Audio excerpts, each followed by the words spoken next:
കയ്യിൽ പ്ലാസ്റ്റിക് കുപ്പിയുമായാണ് Thiruvananthapuram power house ജംഗ്ഷനിലെ ബീവറേജസ് ഔട്ട്ലെറ്റിലേക്ക് ആളുകൾ എത്തുന്നത്. പ്ലാസ്റ്റിക് മദ്യക്കുപ്പിക്ക് ഈടാക്കുന്ന 20 രൂപ അപ്പോൾ തന്നെ തിരികെ വാങ്ങാനുള്ള തത്രപ്പാടിലാണ് പലരും.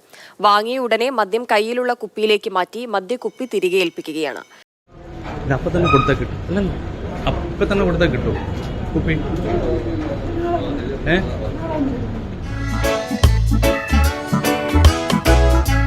മുൻകരുതലോടെയാണ് പലരും എത്തുന്നത്.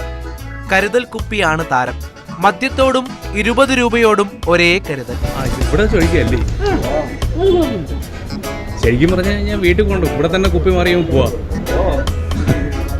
പ്ലാസ്റ്റിക് മദ്യക്കുപ്പി തിരികെ നൽകിയാൽ മദ്യത്തിന്റെ വിലയോടൊപ്പം നിക്ഷേപമായി വാങ്ങിയ 20 രൂപ തിരികെ നൽകുമെന്നായിരുന്നു സർക്കാർ തീരുമാനം. ആദ്യഘട്ടത്തിൽ തീരുമാനം നടപ്പിലാക്കിയതും കരുതൽ കുപ്പിയുമായി എത്തിയാണ് ആളുകൾ പ്രതികരണം അറിയിക്കുന്നത്.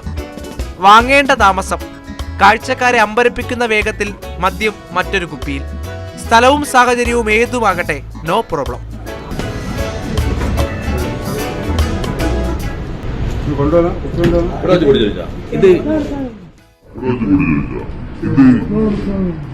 മദ്യം വാങ്ങിയ അതേ ഔട്ട്ലെറ്റിൽ തന്നെ ബാർകോഡ് പതിച്ച പ്ലാസ്റ്റിക് കുപ്പി നൽകിയാലേ കാര്യമുള്ളൂ.